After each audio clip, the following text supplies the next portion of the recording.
अस्सलाम वालेकुम, मैं हूं शाहजेब खानजादा। इमरान खान मुसलसल जारहाना सियासत के मूड में हैं। मौजूदा हुकूमत को इम्पोर्टेड करार दे रहे हैं। पाक फौज की तरदीद के बावजूद बैरूनी साजिश का इल्जाम बार बार दोहरा रहे हैं।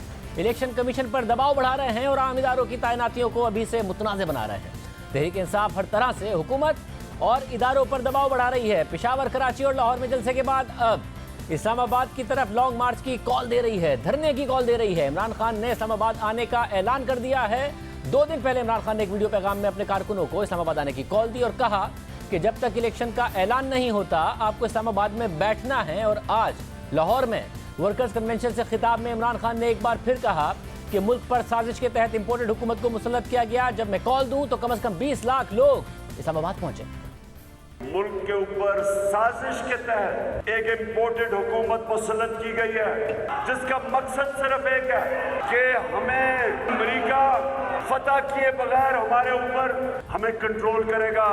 इन स्टूडेंट्स के जरिए पहले साजिश होती है, पूरी तैयारी होती है और फिर मुदाखलत होती है, यानी कि नो कॉन्फिडेंस के जरिए एक 22 करोड़ मुल्क के प्राइम मिनिस्टर को हटाया जाता है।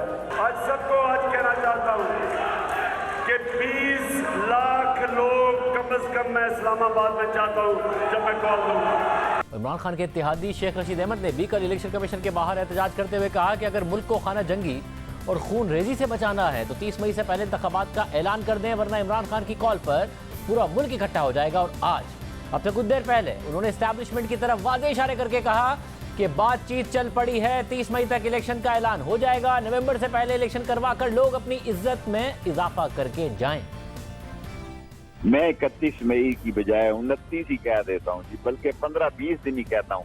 इलेक्शन का रास्ता निकलेगा। जो सारा मलबा गिरा दिया गया अदारों पे, जो कि नहीं ऐसा होना चाहिए, उनकी सोचें भी इस तरफ है कि इलेक्शन हाल है। हमें अपने तल्लकात फौज से गलतफहमियां दूर करनी है और मैं ये रोल अदा करने के लिए तैयार हूँ और मैं आपको इलेक्शन करा के बताऊंगा। मैं चैलेंज करता हूँ, इमरान की कॉल से पहले मसले हल कराना मेरी जिम्मेदारी है। इलेक्शन करवाने पड़ेंगे, वरना कोई हादसा हो जाएगा। कोई बड़ा आदमी जान से भी जा सकता है इस मुल्क में। मेरी ख्वाहिश ये है कि नवंबर से पहले लोग इलेक्शन करा के अपनी इज्जत में इजाफा करके जाएं। तहरीक इंसाफ 2 मुतजाद मुतालबात कर रही है। एक तरफ तो फौरी इंतखाबात कराने का मुतालबा कर रही है और दूसरी तरफ चीफ इलेक्शन कमिश्नर का इस्तीफा भी मांग रही है। हालांकि हकीकत यह है कि इलेक्शन कमीशन पहले ही 5 अराकीन के बजाय 3 अराकीन के साथ काम कर रहा है और चीफ इलेक्शन कमिश्नर भी मुस्ताफी हो गए तो नई तकरीरी तक आम इंतखाबात का इनेकाद नामुमकिन हो जाएगा, क्योंकि तहरीक इंसाफ कौमी असम्बली से मुस्ताफी हो चुकी है। इसलिए नए चीफ इलेक्शन कमिश्नर की तैनाती में भी उनका कोई किरदार भी नहीं होगा। तो फिर उस चीफ इलेक्शन कमिश्नर को इमरान खान कैसे तस्लीम करेंगे जब अपने ही लगाए गए चीफ इलेक्शन कमिश्नर को नून लीग का एजेंट करार दे रहे हैं और इस्तीफे का मुतालबा कर रहे हैं। इसके अलावा आज एक और अहम पेशरफ भी सामने आई है। इत्तलात के मुताबिक साबिक चीफ जस्टिस साकिब निसार ने लाहौर में इमरान खान से उनकी रिहाइशगाह पर मुलाकात की है। जराये के मुताबिक साकिब निसार इमरान खान की ख्वाहिश पर उनसे मुलाकात के लिए जमान पार्क पहुंचे थे। इमरान खान ने साकिब निसार को कानूनी मुशावरत के लिए बुलाया था। इस मुलाकात से मुतालिक मरियम नवाज ने ट्विटर पर लिखा कि सादिक अमीन के झूठे सर्टिफिकेट लेने और देने वाले की मुलाकात सदाकत और अमानत जैसे मुकद्दस अल्फाज को भी दागदार किया। इस हवाले से सीनियर सहाफ़ी असनाद मलिक ने ट्वीट किया है कि साबिक चीफ जस्टिस मियां साकिब निसार ने जुडिशल कमीशन ऑफ पाकिस्तान के चेयरमैन होने के नाते सुप्रीम कोर्ट और हाई कोर्ट के कई जजों को तैनात किया। यहाँ तक कि चंद लोग जो उनके बहुत करीब थे अब अहम आईनी मामलात की समाअत कर रहे हैं। क्या ये मुलाकात उन पर असरअंदाज होगी? दूसरी जानिब तहरीक इंसाफ ने एक और मसला भी छेड़ दिया है। आर्मी चीफ समेत अहम तैनातियों पर अभी से सवाल उठाना शुरू कर दिया है। कल फवाद चौधरी ने एक ट्वीट में लिखा कि आइन मुंतखब वजीर आजम को आर्मी चीफ और दीगर तैनातियों का हक देता है। मौजूदा हुकूमत को ऐसी मुस्तकिल तैनातियों का कोई हक हासिल नहीं। इम्पोर्टेड हुकूमत अगर ऐसी तैनातियों के ख्वाब देखेगी तो मुल्क और इदारे अनारकी का शिकार हो जाएंगे। इस हुकूमत की हैसियत सिर्फ आर्जी है, मुस्तकिल तैनातियाँ मुंतखब हुकूमत करेगी। यानी फवाद चौधरी वाज़े पैगाम दे रहे हैं कि अगर अगले आर्मी चीफ की तैनाती भी तहरीक इंसाफ की मर्जी से ना हुई तो वो उसे भी कबूल नहीं करेंगे। हालांकि मौजूदा आर्मी चीफ को तौसी खुद इमरान खान ने दी और हमेशा उनके हक में बयानात देते रहे कि उनसे ज़्यादा जमहूरी आर्मी चीफ कभी देखा ही नहीं है। मगर फवाद चौधरी ये भी कह चुके हैं कि अगर फौज से ताल्लुकात खराब ना होते तो आज भी हुकूमत में होते। वैसे रिलेशनशिप खराब है? खराब ना होता तो हुकूमत में होता। खराब है? कब से खराब हुआ? बस कहते हैं ना, वक्त करता है परवरिश, बरसों हादसा एकदम नहीं होता। कितने बरसों हुए? तो बरसों तो बहुत पुरानी बात चली जाती है। ये कोई अक्टूबर की कहानी तो नहीं है? अक्टूबर महीने होंगे। महीने होंगे। इसको रिपेयर करने की कोशिश नहीं? बहुत कोशिश हुई, बहुत कोशिश हुई। आपने भी की? बहुत कोशिश की। दूसरी जानिब वजीर दिफा ख्वाजा आसिफ के मुताबिक हमेशा इस्टेब्लिशमेंट की गैर आईनी मुदाखलत का गिला रहा। इसी तरह अदलिया से आइन का तहफ़्फ़ुज़ न करने की शिकायत रही। मौजूदा सूरत हाल में खुदा नख्वास्ता मार्शल लॉ लग जाता तो रिवायात के एन मुताबिक था।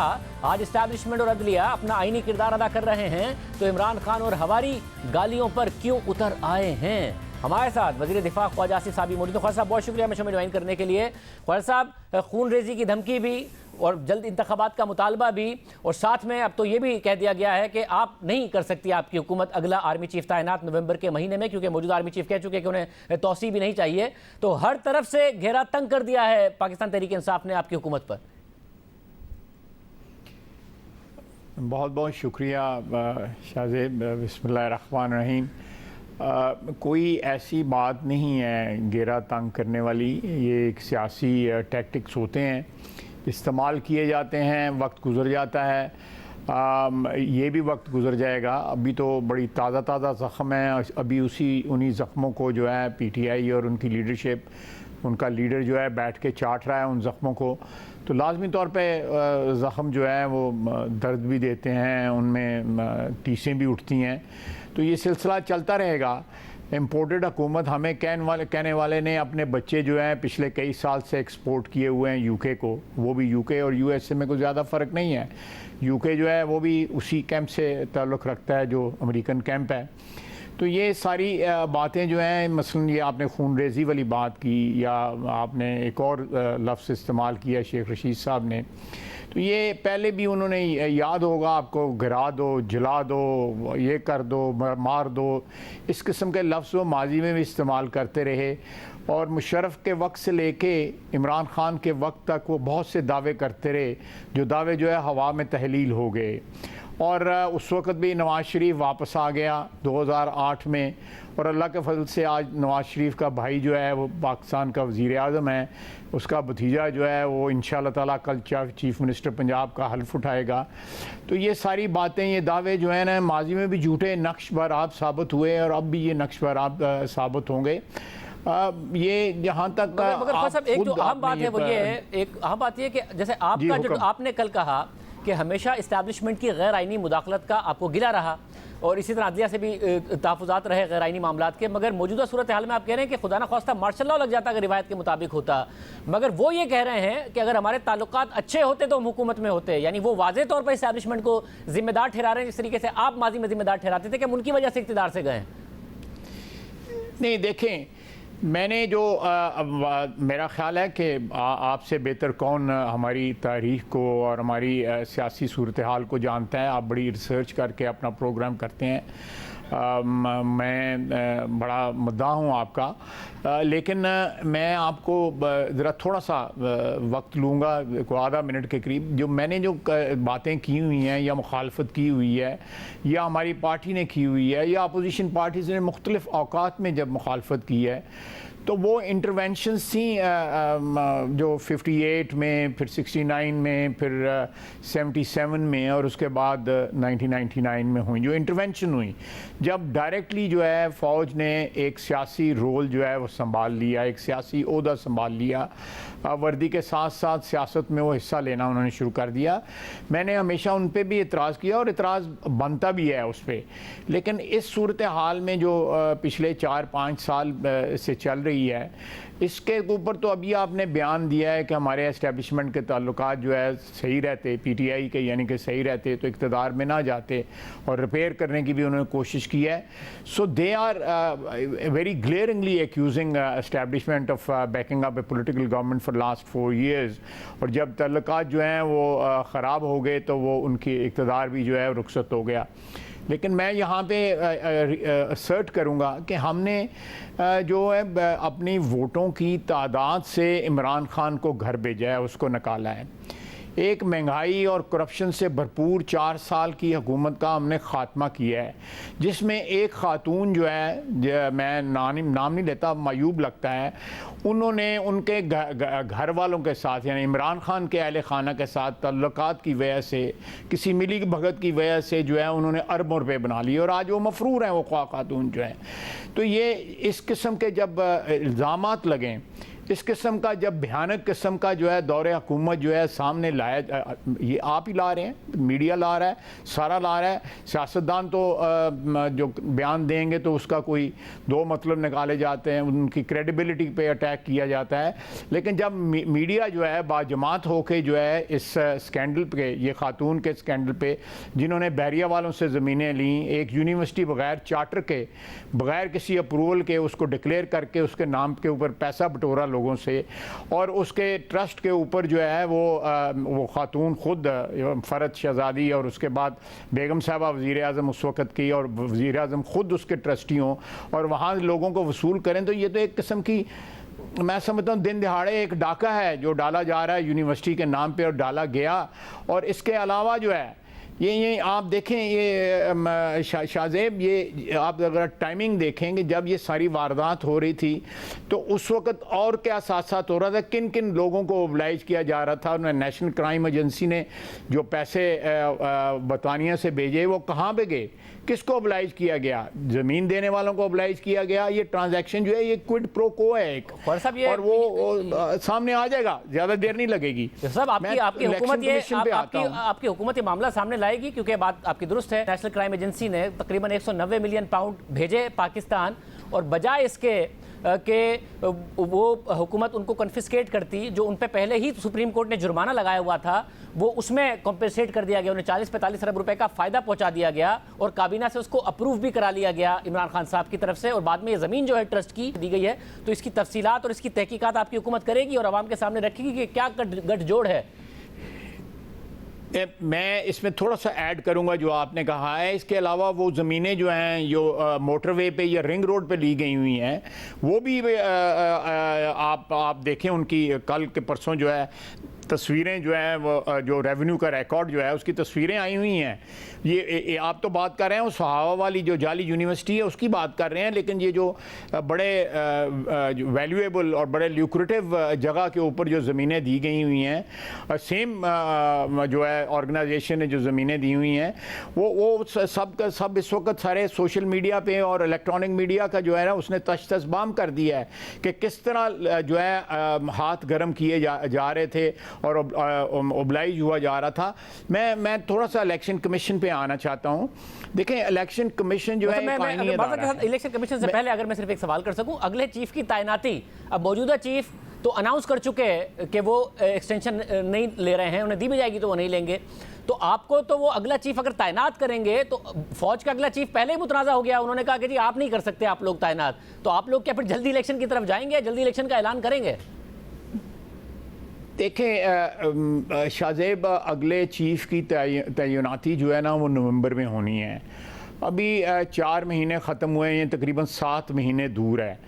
हमारी हुकूमत तमाम इख्तियारात जो है आइनी और कानूनी तौर पे इस्तेमाल कर सकती है। वज़ीर आज़म के जो आइन में इख्तियारात दिए गए हैं उनको इस्तेमाल करने में कोई अमर जो है वो माने नहीं है, वो इस्तेमाल कर सकते हैं। अगर कोई पीटीआई ऐसी बात करती है तो उसकी क्या आइनी और कानूनी वैल्यू है? एक बंदा जो है वो निकाला जा चुका है इक़्तिदार से, और निकाला भी बड़ी जो क्या कहते हैं उसके ऊपर जिस किस्म के इल्ज़ाम लग रहे हैं, उसका नाम लोगों ने इमरान खान की जगह तोशा खान रख दिया है। तो ये देखें आप तोशा खाना का ही देख लें कि 3 लोगों के ऊपर मुकदमात बने, मियां नवाज शरीफ पे, यूसुफ रज़ा गिलानी पे और आसिफ ज़रदारी साहब पे, इन तीनों पे बने ये भी है। तो ये वो तो बड़े ख़त्म हो गए केस और सारा कुछ जो है गुजर गया, लेकिन ये तो बड़ी ताज़ा वारदात है और बड़ी भयानक किस्म की एक बड़ी नंगी वारदात है जो इन्होंने की हुई है और ख़ुद उसका एतराफ़ भी कर रहे हैं। अब आता हूँ मैं आपके सवाल की तरफ। देखें, कोई ऐसा अमर जो है वो उनको माने नहीं करता इस बात पे कि वो ना करें, इसको पावर को एक्सरसाइज ना करें। जब वक्त आएगा इंशाअल्लाह ताला वज़ीर आज़म पाकिस्तान मियाँ शहबाज शरीफ जो है इस पावर को एक्सरसाइज करेंगे और नया आर्मी चीफ जो है वो मेरिट के ऊपर और जो रिकमेंडेशंस होती हैं हमारी फ़ौज के अदारे की उसके मुताबिक जो है वो अपॉइंट करेंगे। कोई चीज़ उनको रोक नहीं सकती, कोई कानून कोई आइनी शिक जो है उनको नहीं रोक सकती। अगर ये शोर मचाते रहें वावेला, ये हर बंदे को पहले डिस्प्यूट कर देते हैं। तो उनका मतलब है कि कल खुदा न खास्ता जो है, खुदा न खास्ता अगर कोई ऐसी सूरत हाल पैदा होती है तो उसमें जो है वो कोई जो है वो कह सकते हैं कि जी हमने तो ये कहा था, हमने तो ये कहा था, लेकिन ऐसी कोई बात नहीं है। ये सिर्फ जो है टैक्टिक्स हैं। मगर इसमें मसला है कि जो टैक्टिक है वो नजर आ रहा है कि फॉर्मूला वही है जो आप लोगों ने अप्लाई किया था। नवाज शरीफ साहब ने, मरियम नवाज साहिबा ने, जो उस वक्त हमने देखा जनरल फैज साहब पर, आर्मी चीफ पर जो तनकीद की थी, और मरियम नवाज साहिबा कहती थी पावर टॉक्स टू पावर, तो इमरान खान को नजर आ रहा है कि उसका फायदा हुआ, एक दबाव बढ़ा, और आप कह रहे थे कि पीछे हटे हुकूमत की सपोर्ट से, तो वो पीछे हटे, बैसाखियां हटी, जिसकी वजह से आप लोग कामयाब हुए। तो वही फार्मूला अप्लाई कर रहे हैं वो कि गलती मान लो, इसके अलावा हमारे खिलाफ थे, अगला चीफ, वो पहले से वही फार्मूला तैनात कर रहे हैं। फिर जजिस के हवाले से भी बात आ रही है, वो जजिस पर तनकीद भी कर रहे हैं अपने जलसों में, और आज साकिब निसार साहब से भी मिले हैं, जिसके बारे में हमने दिखाया। सनात मलिक साहब ने जो ट्वीट किया है कि बहुत सारी तैनातियां हैं जो साकिब निसार साहब ने की थी। तो फार्मूला दबाव का वही है पब्लिकली जो आप लोगों का था। मैं एक बात जो है थोड़ी सी आपकी तरदीद करूंगा कि हमारा फार्मूला, आप कह रहे हैं, मैं अगर वो बात तस्लीम भी कर लूँ, मेरा अपना ख्याल है कि इमरान खान का जो फॉल है, इमरान खान का जो जवाल है, वो उनकी अपनी हरकतों की वजह से आया है। और फवाद चौधरी ने बिल्कुल सही कहा कि जी उनके ताल्लुकात जो है ख़राब हुए, और वो ताल्लुकात की ख़राबी की वजह से इस्टेब्लिशमेंट के साथ जो है वो उन्होंने बिल्कुल एक सही सूरत हाल बयान कर दिया है। उसमें हमारा दबाव जो है, हमने जिस तरफ आप रेफ़र कर रहे हैं जिन बयानात की तरफ, वो तो आज से 2-2.5 साल पहले थे। वो तो 2020 की बात आप कर रहे हैं उन बयानात की जो है। उसके बाद 2 साल जो है हुक्मरान रहे हैं, कम से कम 2.25 साल हुक्मरान रहे हैं इमरान खान साहब। कोई ऐसी बात नहीं हुई। ये सारा कुछ जो है ये एक्चुअली अक्टूबर नवंबर के बाद जो है ये सारा स्नोबॉल होने शुरू हुए। सारे हालात जो हैं ये बढ़ते गए, और ये प्रॉब्लम्स जो हैं मौजूदा हुक्मरानों की या गुजरे हुए हुक्मरानों की जो है वो पाइल अप होती गई, और ना हैंडल कर सके उन मुश्किलात को, और एक बहुत बड़ी तादाद जो है डिफेक्ट कर गई उनकी पार्टी से। उसकी वजह से हमारे वोटों की, उन्होंने वोट तो नहीं हमें दिए, लेकिन हमारे वोटों की तादाद बढ़ गई। जो लोग हमें लीगली कॉन्स्टिट्यूशनली वोट दे सकते थे, उन सब ने हमें वोट दिए। हमने वोटों से उनको घर भेजा है। और मैं फिर अगर आप इजाज़त दें तो मैं इलेक्शन कमीशन की बात करूँगा। इलेक्शन कमीशन में जो घपले इन्होंने किए हैं फॉरेन फंडिंग में, ये फॉरेन फंडिंग का केस जो है अगर आप डिटेल निकालेंगे तो इसमें भी मुलाजमों के नाम के ऊपर जिस तरह ये चपरासियों का ताना देते थे या किसी और का ताना, उनके नाम पे पैसे आए हुए हैं। पैसे जो शौकत खानम जो एक ट्रस्ट है जो अपनी वालदा के नाम पे इमरान खान ने बनाया था, उसके नाम के ऊपर आप देखें कितना मुक़द्दस एक काम है कि आप अपनी वालदा के नाम पे ट्रस्ट बनाते हैं और उसके नाम पे पैसे बढ़ा के आप अपनी सियासी जमात में जो है, जो अपनी वालदा का नाम भी एक्सप्लॉयट करे अपनी सियासी जमात के मफाद के लिए, और उस पर आए हुए पैसे जो है वो इस्तेमाल कर ले अपनी सियासी दुकान चमकाने के लिए, अपने जो है वो अपना इक़्तिदार जो है चमकाने के लिए, इक़्तिदार में आने के लिए इस्तेमाल करे। उस शख्स की क्या क्वालिटी होगी, उस शख्स का क्या उसका इखलाकी जवाज़ होगा, या क्या उसका एक मॉरल जो है वो हाई ग्राउंड किस तरह वो क्लेम कर सकता है ये बंदा जो है। ये एक ट्रस्ट जो है वालदा के नाम पे हो, उसके पैसे जो है आप इस्तेमाल कर लें अपनी सियासत के लिए। मैं समझता हूँ इससे बड़ी कोई बददियानती नहीं हो सकती। फखर दुरानी साहब की स्टोरी थी, उसमें यह था कि जो इन्होंने अपने फॉरेन फंडिंग केस में, पार्टी के फॉरेन फंडिंग केस में जो नाम दे दिए हैं, असल में वो लोग कहते हैं कि वो डोनर्स उसके थे, शौकत खानम के थे। अभी ज़ाहिर इलेक्शन कमिश्नर ने फैसला करना है कि क्या शौकत खानम के फंड्स इस्तेमाल हो गए पाकिस्तान तहरीक इंसाफ के लिए या नहीं हुए। ये फखर दुरानी की स्टोरी थी कि नाम वो हैं। जब उनसे बात की गई तो उन्होंने कहा कि हम नहीं रहे पाकिस्तान तहरीक इंसाफ के, हमने तो डोनर नहीं रहे, हम तो शौकत खानम के डोनर थे। जी बिल्कुल, फखर दुरानी की ये स्टोरी थी, मैं उसी को कोट कर रहा हूँ, मैं उसी स्टोरी को कोट कर रहा हूँ। और ये इसलिए शोर मचा रहे हैं। कल जो लाखों का मजमा था इलेक्शन कमीशन के बाद, जिसको शेख रशीद साहब ने एड्रेस किया है, 4-5 लाख लोग जो इकट्ठे हुए थे, उनको एड्रेस करते हुए जो खून रेजी की उन्होंने धमकी दी है, वो धमकी इलेक्शन कमिश्नर को दे रहे थे। इसका नाम जो है इलेक्शन कमीशनर साहब का नाम जो है, मेरे हाथ में चिट जो है परवेज खटक साहब ने दी और उन्होंने कहा जी कि हमारी तरफ से ये प्रपोज्ड है।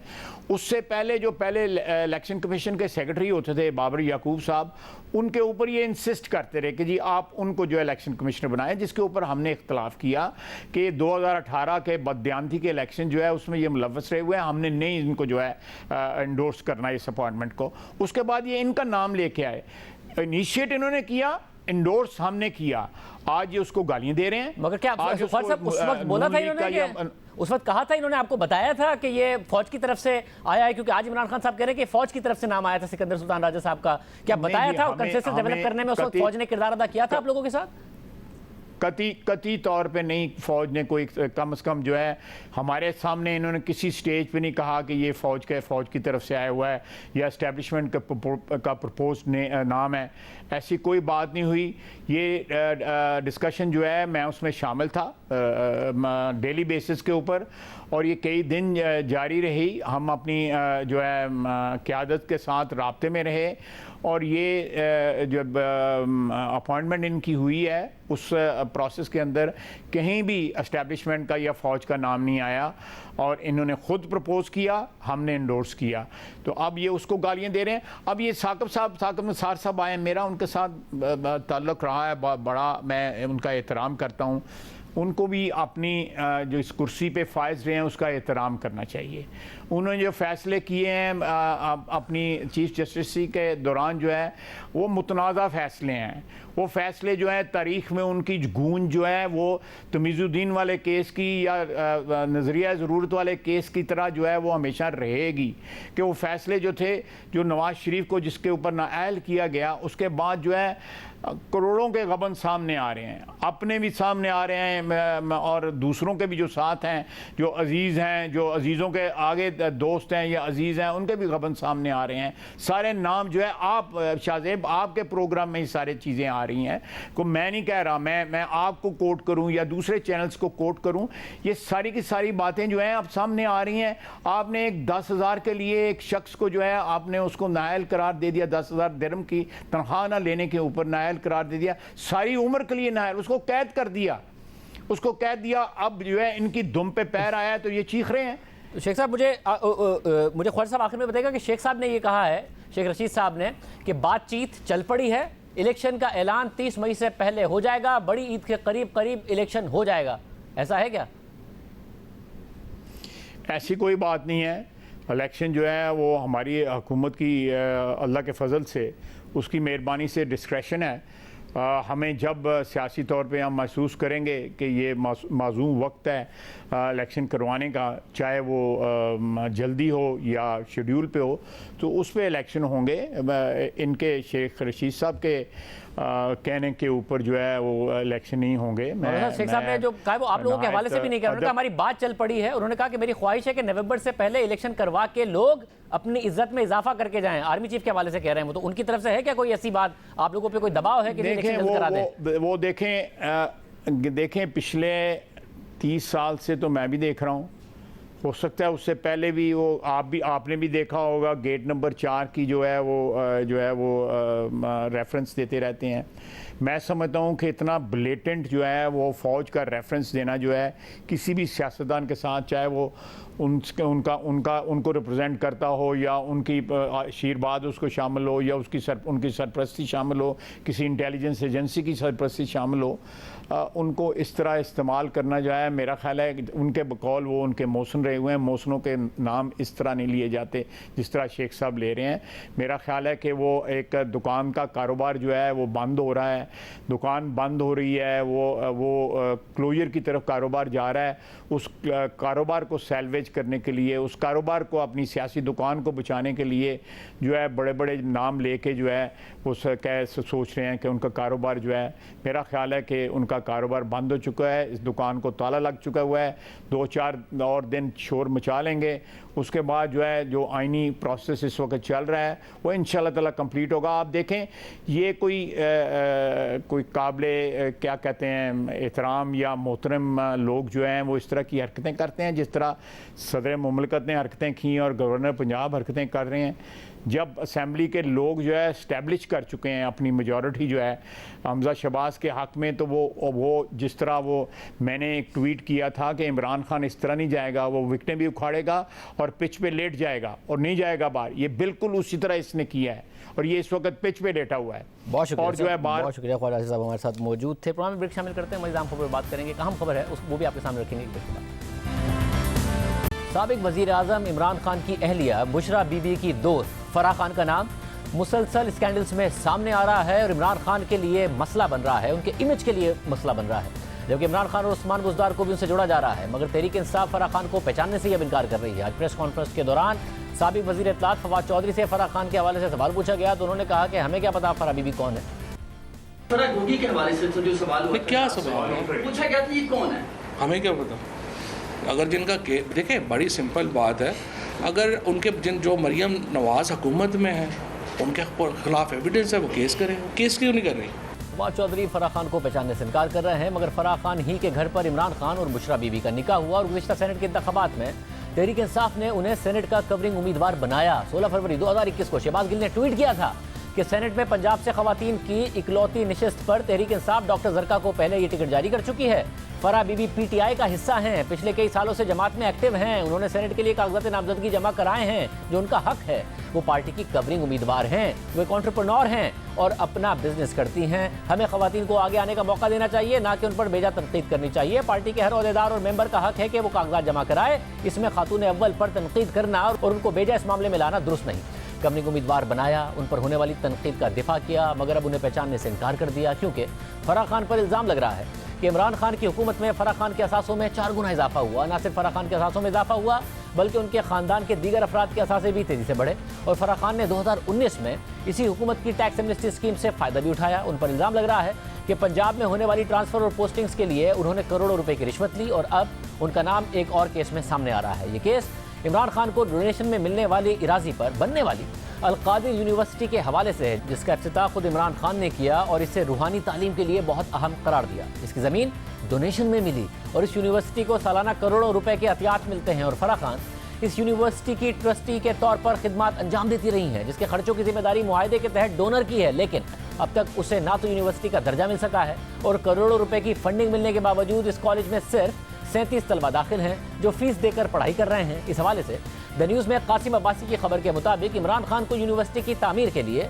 2019 में एक रियल एस्टेट टाइकून ने डोनेशन के तौर पर 458 किनाल इराजी दी, जिसकी मालियत उस वक्त 244 मिलियन रुपए यानी 24 करोड़ 40 लाख रुपए थी। ट्रस्ट के तहत चलने वाले इस इदारे की असल ट्रस्टीज इमरान खान, बुशरा बीबी, जुल्फी बुखारी और बाबर अवान थे, मगर बाद में जुल्फी बुखारी और बाबर अवान को ट्रस्ट से निकालकर उनकी जगह डॉक्टर आरिफ नज़ीर भट्ट और फरद शहजादी उर्फ फराह खान को ट्रस्टी बनाया गया। मैनेजमेंट के मुताबिक ये यूनिवर्सिटी है, लेकिन हायर एजुकेशन कमीशन पंजाब अभी तक इसे तस्लीम नहीं करता। खबर के मुताबिक जनवरी 2021 से दिसंबर 2021 के दरमियान ट्रस्ट को 18 करोड़ रुपए के अतियात मिले, जबकि जुलाई 2020 से जून 2021 तक ट्रस्ट की आमदनी 10 करोड़ 10 लाख रुपए थी, जबकि स्टाफ की मजमूई तनख्वाह समेत दीगर अखराजात 85,80,000 रुपए थे। खबर के मुताबिक रियल एस्टेट टाइकून ने अल-कादिर यूनिवर्सिटी को 458 किनाल जमीन अतिये के तौर पर दी, जिसकी मालियत 24 करोड़ 40 लाख रुपए थी। जमीन पहले जुल्फी बुखारी को मुंतकिल की गई, जिन्होंने बाद में इसे ट्रस्ट को मुंतकिल कर दिया। दिलचस्प बात यह है कि इस जमीन को तस्लीम करने के मुआहदे पर दस्तखत बुशरा बीबी और प्राइवेट कंपनी ने किए, जबकि इमरान खान उस वक्त वजीर आजम पाकिस्तान थे और वो ट्रस्ट के चेयरमैन थे। दोनों ने तस्दीक की कि उन्होंने जमीन अल-कादिर यूनिवर्सिटी प्रोजेक्ट ट्रस्ट के मकसद के लिए ही खरीदी थी। उन्होंने इस बात की तस्दीक भी की कि मुआहदे के तहत वो अल-कादिर यूनिवर्सिटी के क़याम और जारी उमूर के अखराजात उठाएंगे, जबकि अल-कादिर प्रोजेक्ट के क़याम के लिए पैसे भी देंगे। लेकिन यूनिवर्सिटी के खर्चों की तमाम जिम्मेदारी उठाने का मुआहदा होने के बावजूद यूनिवर्सिटी अतियात और फीस दोनों ले रही है। इस हवाले से यूनिवर्सिटी के ट्रस्टी डॉक्टर आरिफ नज़ीर भट्ट का कहना है कि ट्रस्ट को रिजर्व फंड बनाने की ज़रूरत है ताकि अपने अखराजात उठा सके, इसलिए ट्रस्ट अतियात और ट्यूशन फीस लेकर ऐसा कर रहा है और गुज़िश्ता बरस तमाम तालिब इल्मों को फीस की छूट दी गई थी। उन्होंने ये भी कहा कि तमाम फंड्स का थर्ड पार्टी ऑडिट किया गया है, मगर जब उनसे ऑडिट की तफसीलात मांगी गई तो उन्होंने ये कहकर इनकार कर दिया कि उनका ये अख्तियार नहीं है, क्योंकि ये मालूमात खुफिया हो सकती हैं। पूछे गए सवालात का जवाब नहीं दिया। और इन तमाम मामलों के बावजूद फवाद चौधरी साहब कह रहे हैं कि हमें क्या पता फराह बीबी कौन हैं। एक और बात आज इमरान खान साहब ने की, वो भी हक़ाइक़ के बरखिलाफ़ है।